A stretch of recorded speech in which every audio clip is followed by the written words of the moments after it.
Dari tahun ke tahun, dana untuk desa yang digelontorkan pemerintah pusat terus meningkat. Rata-rata yang diterima oleh setiap desa berkisar 900 jutaan rupiah atau hampir 1 miliar. Untuk pagu dana desa seluruh Indonesia yang telah dicairkan sebesar 72 triliun rupiah. Dana desa tersebut berasal dari anggaran pendapatan dan belanja negara atau APBN yang merupakan sumber dari dana perimbangan keuangan pusat dan daerah.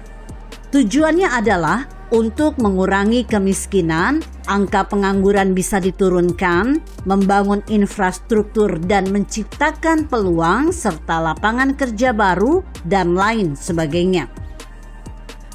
Akhir-akhir ini banyak pemberitaan di media cetak maupun media online soal dana desa yang diselewengkan oleh kepala desa.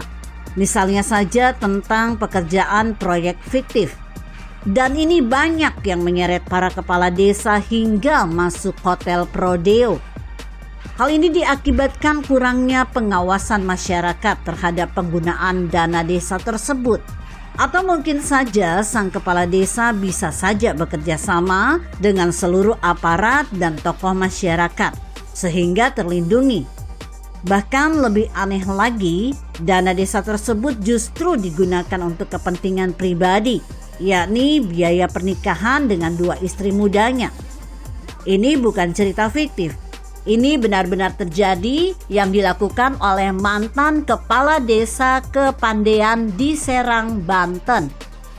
Namun ada kabar yang menggembirakan bagi kepala desa ketika melakukan korupsi dana desa, di mana kepala desa yang melakukan korupsi dana desa tidak harus dipenjara lewat putusan pengadilan, asalkan bisa mengembalikan uang hasil korupsinya. Hal tersebut disampaikan Wakil Ketua Komisi Pemberantasan Korupsi (KPK), Alexander Marwata, seperti dikutip dari laman akurasi.id. Menurut dia, langkah tersebut bisa dilakukan jika uang yang dikorupsi tidak bernilai besar. Alex menilai, lebih tepat kepala desa tersebut dipecat berdasarkan musyawarah yang melibatkan masyarakat setempat. Kalau ada kepala desa, taruhlah betul terbukti ngambil duit tapi nilainya nggak seberapa. Kalau diproses sampai ke pengadilan, biayanya lebih gede, terang Alex. Artinya apa? Nggak efektif, nggak efisien, negara lebih banyak keluar duitnya dibandingkan apa yang nanti kita peroleh. Ya sudah, suruh kembalikan. Ya kalau ada ketentuannya, pecat kepala desanya. Sambungnya. Pria yang kini memasuki periode kedua sebagai komisioner KPK itu mengatakan, pemecatan terhadap kepala desa yang korupsi bisa menimbulkan efek jera bagi kepala desa lainnya.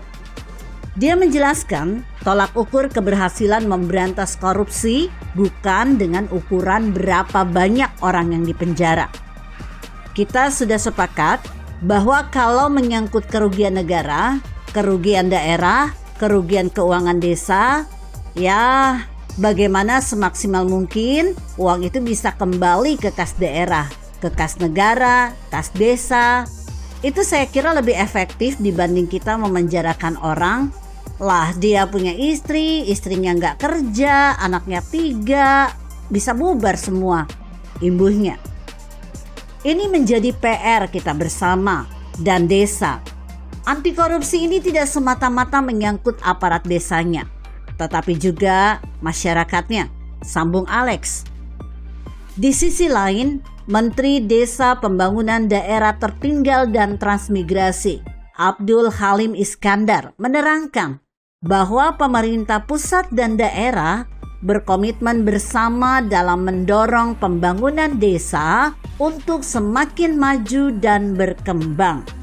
Ia mengatakan bahwa kini perhatian pemerintah pusat melalui kementerian dan lembaga kepada desa maupun kelurahan semakin meningkat melalui berbagai implementasi program dan kegiatan, seperti halnya peluncuran desa anti korupsi. Hal itu sebagai bukti bahwa desa memiliki sumber daya dan potensi yang bisa terus dikembangkan dan dikelola dengan baik agar memberikan manfaat bagi kesejahteraan masyarakat. Desa anti korupsi harus diimplementasikan pada 74.961 desa yang ada di seluruh Indonesia, sehingga tata kelola pemerintahan yang baik akan tumbuh sejak dari desa. Jelas Halim. Nah, apa yang disampaikan Komisioner KPK tersebut bisa ada benarnya, bisa juga salah. Tergantung dari sisi aspek perilaku manusia itu sendiri, di mana sifat tamak atau rakus dan moral yang kurang kuat dan gaya hidup konsumtif menyebabkan orang melakukan korupsi. Sedangkan dari aspek sosial, perilaku korup dapat terjadi karena dorongan perilaku keluarga itu sendiri yang mengalahkan sifat baik seseorang. Bisa jadi lingkungan malah memberikan dorongan bagi seseorang untuk berbuat korup dengan cara menyalahgunakan kekuasaan. Bahkan korupsi akan terus berlangsung selama masih terdapat kesalahan tentang cara memandang uang atau kekayaan. Semakin banyak orang salah dalam memandang uang atau kekayaan, semakin besar pula kemungkinan orang melakukan kesalahan dalam mengaksesnya. Ya, dengan cara korup pastinya. Begitu kira-kira. Bagaimana menurut Anda? Jika Anda berpendapat lain, berikan komentar Anda di kolom komentar. Saya Emma, Karisma 90.